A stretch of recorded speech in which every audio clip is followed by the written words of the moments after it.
तो last week दो चीजों ने पूरे इंडिया में बवाल कर दिया। पहला तो इंडिया का T20 वर्ल्ड कप जीतना और दूसरा कल्कि का थिएटर्स में रिलीज होना। और जब से ये मूवी रिलीज हुई है, इस मूवी से और इसकी कहानी से जुड़े ऐसे काफी सारे पहलू हैं जो हमारे आगे काफी तरीके के सवाल खड़े कर देते हैं। और हाँ, इस वीडियो में हम इस मूवी के स्पॉयलर्स पे बात करेंगे, तो अगर आपने ये मूवी इनकेस अभी तक नहीं देखी है तो पहले मूवी देख लेना, उसके बाद ये वीडियो देखना। तो बात करते हैं मूवी के उन्हीं सारे सवालों पर, जिनमें से सबसे पहला और सबसे बड़ा सवाल ये आता है कि आखिर कलयुग में हमें कर्ण कैसा देखने मिल गया। क्योंकि जैसा हम जानते हैं कि ऐसा कहा जाता है कि कलयुग के अंत में कली राक्षस को हराने के लिए कल्कि अवतार खुद जन्म लेंगे, जिसमें उनकी सहायता करेंगे टोटल 8 चिरंजीवी। लेकिन उसमें कहीं पे भी कर्ण का कोई मेंशन नहीं है। तो डेफिनेटली इस कैरेक्टर को इस मूवी में इंक्लूड करना डायरेक्टर नाग अश्विन की एक पर्सनल चॉइस है, क्योंकि जहाँ पे महाभारत में जो भी इवेंट्स हुए हैं वो ऑलरेडी रिटन है और उसमें आप कोई भी चेंजेस तो कर नहीं सकते। तो डायरेक्टर नाग अश्विन ने इस पे ये टेक लिया कि आखिर जो फ्यूचर के इवेंट्स हैं उनके बारे में एग्जैक्ट नरेशन कहीं भी मेंशन नहीं है, तो आप उनमें थोड़े से चेंजेस करके न्यू कैरेक्टर इंट्रोड्यूस कर सकते हो। और वही इस मूवी में डायरेक्टर नाग अश्विन ने किया,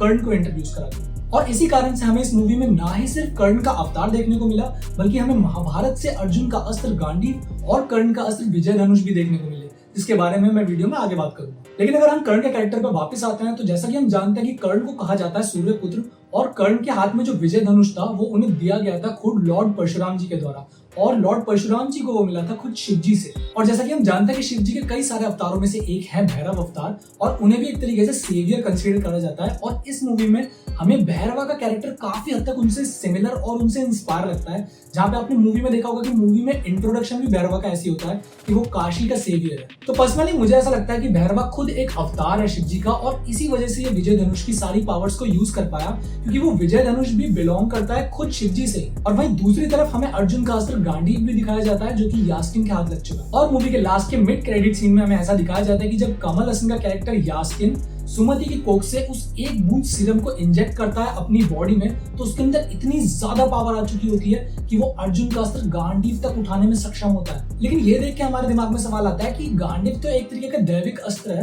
तो यास्किन जैसा आदमी उसे कैसे उठा पाया। तो जैसा कि ये चीज हम महाभारत से ही जानते हैं कि महाभारत में अस्त्रों की भी इतनी ज्यादा वैल्यू होती है कि उनके पास भी अपनी एक कॉन्शियसनेस होती है, अपनी एक आइडेंटिटी होती है, जहां वो शस्त्र खुद डिसाइड करते हैं कि आखिर कौन इतना पावरफुल योद्धा है जिसमें उसे उठाने की ताकत हो। और क्योंकि अब यास्किन को जो पावर्स मिली है वो खुद एक भगवान के अंश से मिली है, तो जिस वक्त उसने उस धनुष को उठाया तो उस धनुष को ऐसा फील हुआ होगा कि असल में उसे कोई एक दैविक एंटिटी उठा रही है, इसलिए उस धनुष ने यास्किन को परमिशन दी कि वो सक्सेसफुली उसे उठा पाए। तो ये सारी डिटेल्स कुछ ऐसी हैं जो मूवी की रिवॉचेबिलिटी भी काफी ज्यादा बढ़ा देती है, और जिससे ये पता चलता है कि नाग अश्विन ने इस मूवी की छोटी से छोटी डिटेल पे भी कितना ज्यादा ध्यान दिया है, जो कि वाकई में काबिल तारीफ चीज है। क्योंकि अगर तुमने ध्यान से देखा हो तो मूवी की स्टार्टिंग से हमें ऐसे काफी सारे हिंट्स दिए जा रहे थे, जिससे हम समझ सकते हैं कि भैरवा का जो कैरेक्टर है वो असल में कर्ण है। जैसे जहां भैरवा का जो इंट्रोडक्शन होता है उसमें जो उसकी एंट्री होती है, वहां उसके फेस पे सनलाइट पड़ती है, जो कि डायरेक्ट इस चीज का रेफरेंस है कि वो सूर्य पुत्र है। साथ ही साथ अगर आप उसका अटायर भी देखोगे तो उसके चेस्ट पे एक बड़ा सा कवच जैसी शेप दी गई है, क्योंकि हम जानते हैं कि कर्ण की जिंदगी में कवच का कितना ज्यादा इंपॉर्टेंट रोल था, वो उस कवच के साथ पैदा हुआ था। और जब अश्वत्थामा और भैरवा की पहली बार मूवी में लड़ाई हो रही होती है और अश्वत्थामा भैरवा पे भारी पड़ रहे होते हैं, उस टाइम पे हमें दिखाया जाता है कि कैसे बुज्जी भैरवा को बचाने की कोशिश करती है और खुद अश्वत्थामा को टक्कर मारती है,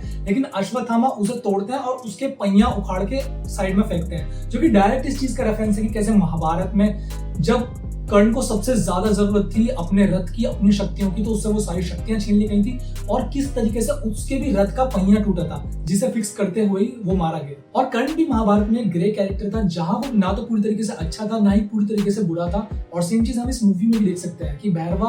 कहने को इतना ज्यादा बुरा भी नहीं है, लेकिन कहने को काफी ज्यादा लालची भी है। और अब जब इस कहानी में महाभारत के इतने ज्यादा पावरफुल कैरेक्टर्स और उनके वेपन्स आ चुके हैं, तो आखिर हमें इस यूनिवर्स की आने वाली मूवीज में क्या देखने मिलेगा। तो इसके आने वाले पार्ट्स में हमें डेफिनेटली यास्किन और भैरवा के बीच में लड़ाई देखने को मिलेगी, जहाँ पे टेबल्स अब पूरी तरीके से टर्न हो चुकी हैं, क्योंकि यास्किन अब रिप्रेजेंट कर रहा है एक ईवल अर्जुन को, वहीं भैरवा रिप्रेजेंट कर रहा है एक अच्छे कर्ण को। और ये मूवी हमें यास्किन के कैरेक्टर के बारे में भी एक बड़ी वियर्ड चीज शो करती है कि जब लास्ट के मिड क्रेडिट सीन में वो उस गांडीव को उठाता है, तो वो कहता है कि जगन्नाथ के रथ का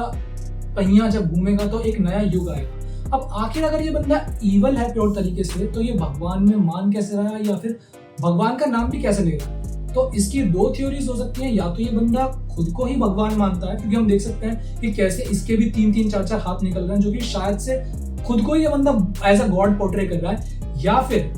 ये बंदा कोशिश कर रहा है कि इसे किसी तरीके से मुक्ति मिल जाए। क्योंकि हम जैसे जानते हैं कि रामायण वगैरह में भी हमने ये चीज देखी है कि जब राम जी ने रावण का वध किया था, तो मरने से पहले रावण ने भी इस चीज के लिए राम जी का धन्यवाद किया था कि कैसे राम जी ने आखिर इस जीवन से रावण को मुक्त किया। तो ऐसा हो सकता है कि आखिर इस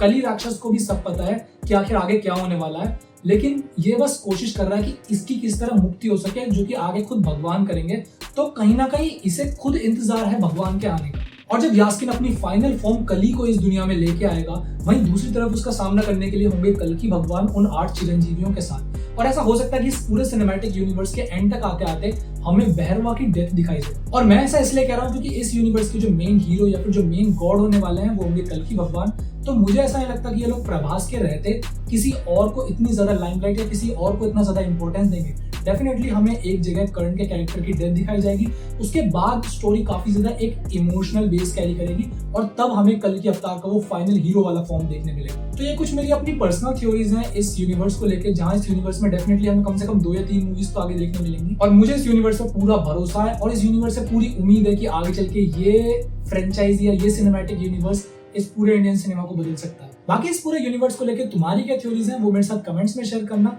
और इसी तरीके की फैन थ्योरीज, ट्रेलर ब्रेकडाउन और मूवी रिव्यूज देखने के लिए सब्सक्राइब टू इट्स ऑल।